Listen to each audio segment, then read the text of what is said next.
The moment I received the eviction notice, my hands trembled, not out of fear but out of sheer rage.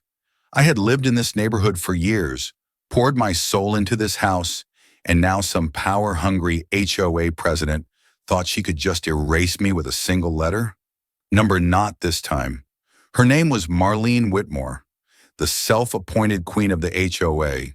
She was in her mid-50s with that perfectly styled blonde bob and a wardrobe full of pastel-colored blouses that screamed fake kindness. She ran this neighborhood like a dictator, slapping fines on anyone who dared to step out of line. Too many plants in your yard? That's a fine. Left your trash bins out an hour too long? Another fine. But this was a new level. I crumpled the letter in my fist, my jaw clenching so tight it hurt. Immediate eviction due to repeated violations of community standards. Violations? I hadn't violated a damn thing. And even if I had, an immediate eviction? That wasn't how HOAs worked. But Marlene didn't care about rules. She cared about power. And for some reason, she had decided I was her next target. I stormed over to the HOA office the next morning, the letter still crushed in my grip. The office was just a tiny building near the community pool, but inside it felt like a courthouse where Marlene passed down her judgments. She sat behind her oversized desk, sipping coffee like she hadn't just tried to ruin my life. I tossed the letter onto her desk.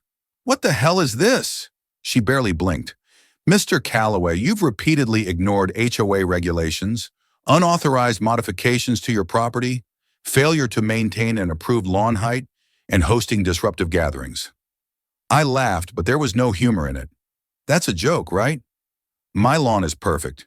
And the gatherings you're talking about? I had my sister and her kids over for dinner." Marlene leaned back in her chair, a smug little smirk creeping onto her face. "Rules are rules, Mr. Calloway. I don't make them." Liar. She absolutely did. "How long do I have?" I asked through gritted teeth. 30 days, but I'd advise you to start packing now." I clenched my fists, forcing myself to breathe. I wanted to scream, to flip her damn desk over, but I knew that's exactly what she wanted, to see me break, to make me feel powerless. But she had no idea. I wasn't just some random homeowner. I had connections. And more importantly, I had secrets. She thought she was untouchable, the queen of this little kingdom. But she had no idea who she was messing with. I walked out of that office without another word. But in my head, the plan was already forming. She wanted a war. She was about to get one. I didn't waste a second. The moment I got home, I pulled out my files, documents, contracts, hidden details Marlene had no clue existed. If she wanted to play dirty, she was about to find out she wasn't the only one who knew the game. First, I needed to confirm something. I logged into my private accounts and pulled up the property ownership records for the entire neighborhood. My heartbeat picked up as I scrolled through the names, scanning for the one detail I hoped was still true. And then I saw it, my grandfather's name. When he passed away, he had left me more than just a house. He had left me something far more valuable: ownership of the land beneath half the properties in this neighborhood. That's right, these homeowners might have bought their houses, but the land? That still belonged to me. And guess who never bothered to check before threatening to evict me? Marlene. She was so wrapped up in her own arrogance that she never even considered the possibility that someone like me could hold real power here. But now I had the proof right in front of me, and I was going to use it. The next morning, I walked back into the HOA office. But this time, I wasn't alone. I had my lawyer, Ethan, a shark in a suit who knew exactly how to dismantle people like Marlene. We didn't bother knocking. We just walked right in. Marlene looked up, irritation flashing across her face. "Mr. Calloway, I thought I made myself clear." I dropped a thick stack of documents onto her desk, cutting her off. "You did, and now it's my turn." She glanced down, barely hiding her disdain, but when she read the title on the first page, Land Ownership and Leasing Contracts, her face paled. I leaned in, savoring the moment. "You see, Marlene, you might run the HOA, but you don't run this neighborhood. Half the land these houses sit on, it's mine, and I could make things Very difficult for you. She flipped through the pages, her hands shaking slightly. This can't be right, Ethan smirked. Oh, it's right. And per these agreements, you, along with every homeowner on my property, are subject to my terms, not the HOA's. Marlene's eyes snapped up to mine, her confidence cracking for the first time. You wouldn't dare. I crossed my arms. Try me, because right now I have every legal right to nullify your authority over my land. That means no more HOA rules, no more ridiculous fines, no more power trips.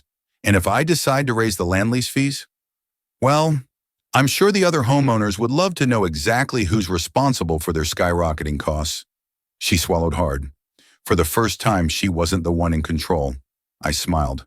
Now, about that eviction notice, you're going to retract it, publicly. And while you're at it, I suggest you start treating the people in this neighborhood with a little more respect. Marlene stared at me, hatred simmering in her eyes. But she wasn't stupid. She knew she had lost.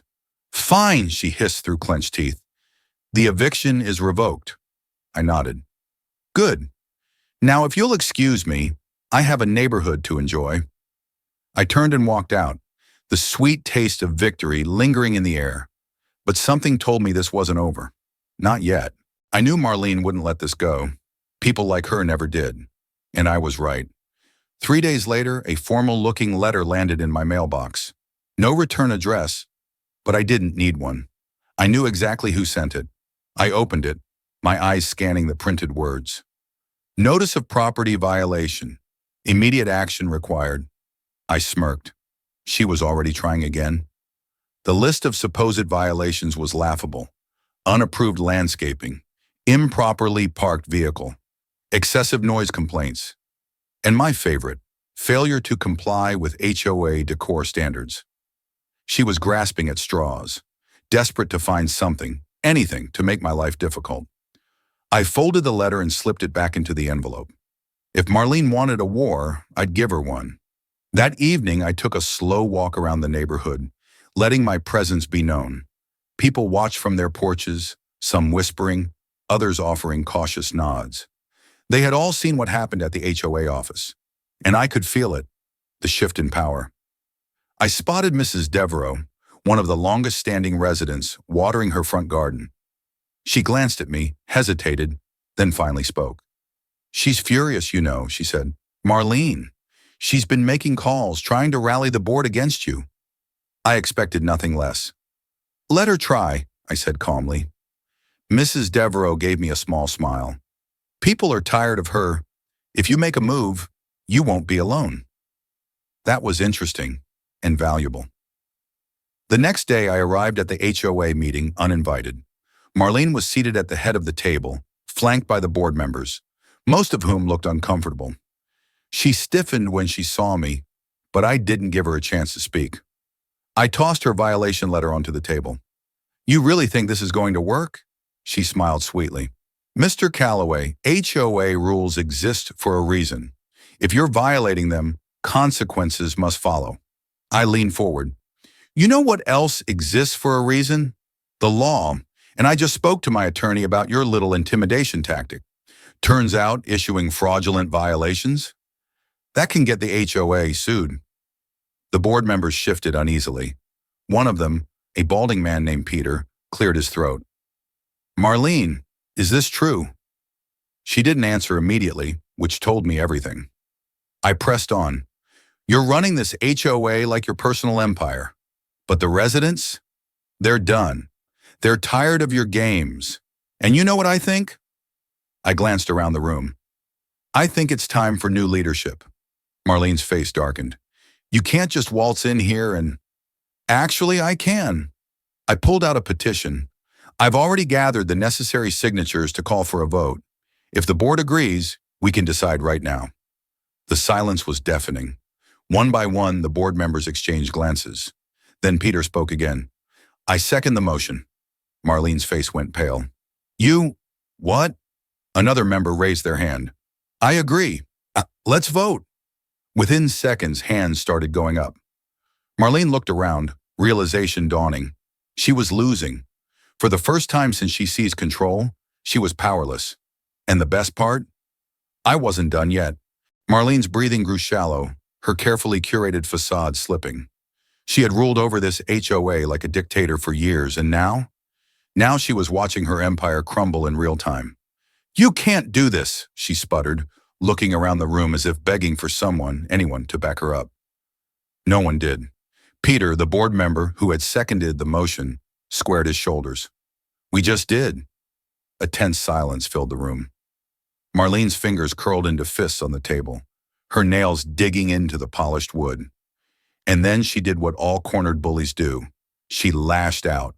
"This is illegal," she shrieked. "I have every right to challenge this vote. I'll take this to court. I leaned in, lowering my voice just enough that only she could hear. "You can try," I said, "but you won't win. And deep down, you already know that." Her eyes flickered with uncertainty, a sliver of doubt breaking through her arrogance. Then, without another word, she shoved back her chair and stormed out of the meeting. The reign of Marlene was over. The days that followed were glorious. Word spread fast. People who had lived in fear of Marlene's petty tyranny finally started speaking up. Horror stories surfaced, unjust fines, personal vendettas disguised as violations, even threats of foreclosure against people who dared to stand up to her. And the best part? More and more residents came forward, supporting me. But I knew Marlene wasn't done. Not yet. People like her never just accept defeat. They plot, they scheme, they wait for the right moment to strike. And I was right.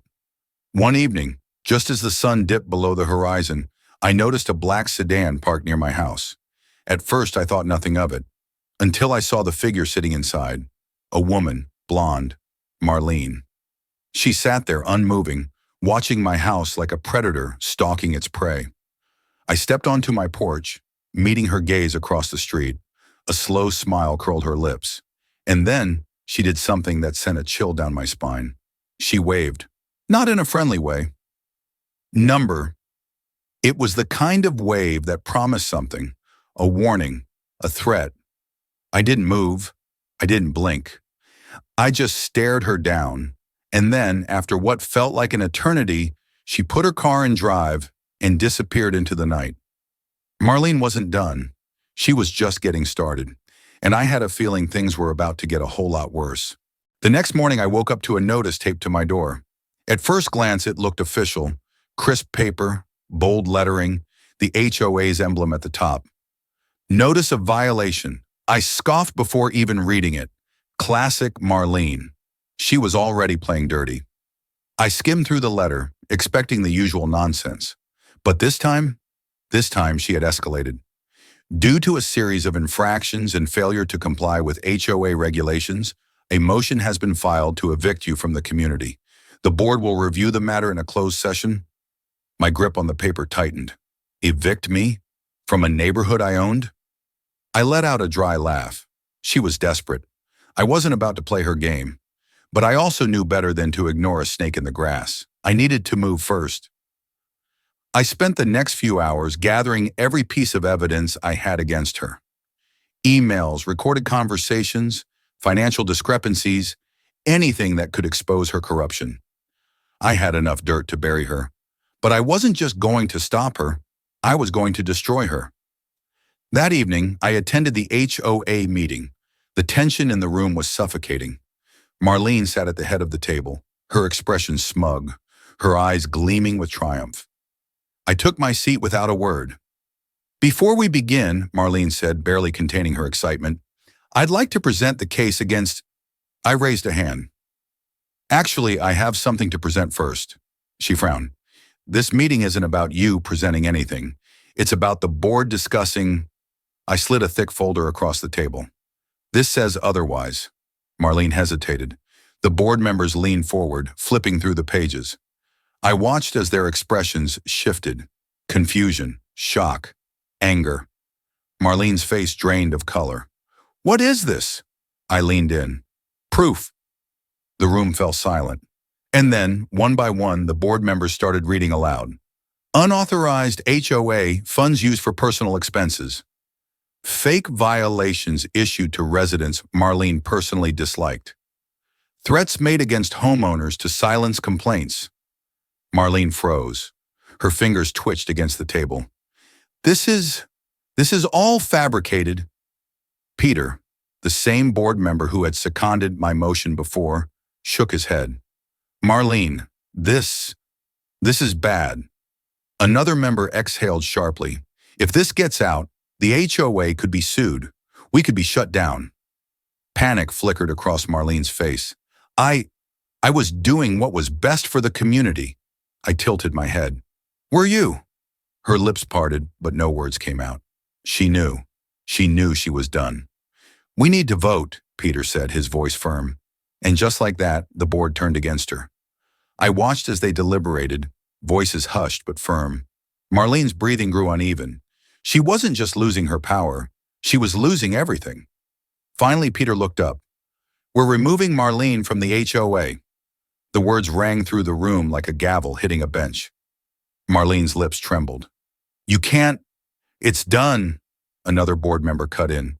You don't run this place anymore. Silence. Then Marlene stood. She didn't yell, didn't argue. She just stared at me. And for the first time, she looked scared. She turned and stormed out, her heels clicking against the floor. But as she passed me, she whispered one last thing. This isn't over. Then she was gone. I exhaled slowly. She was right. It wasn't over. Not yet.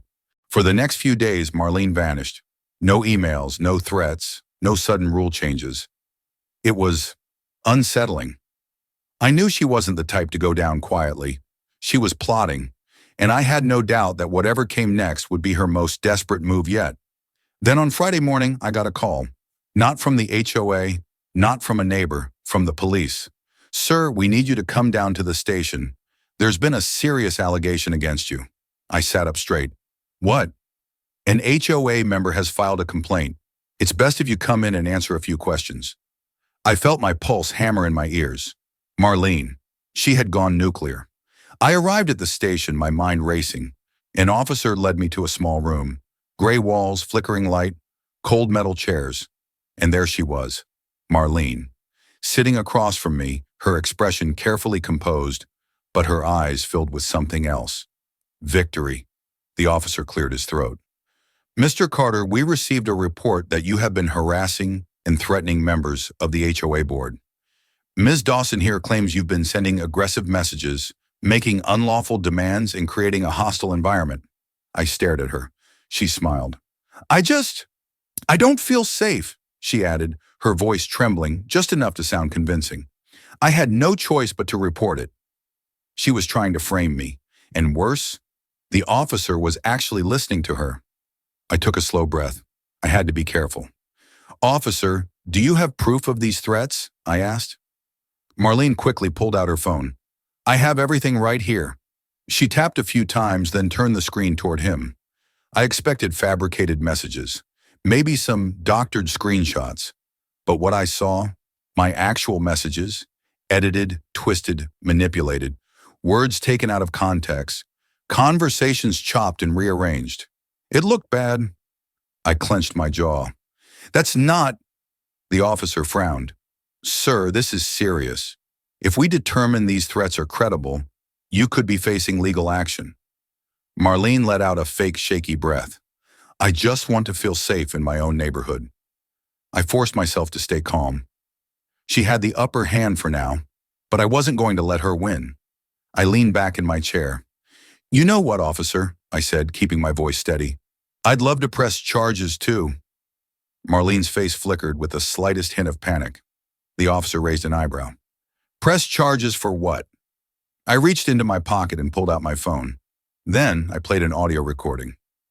If you don't back down, I'll make sure you regret ever moving here. You think you own this place? Watch what happens when I'm done with you. You have no idea who you're messing with. I'll ruin you.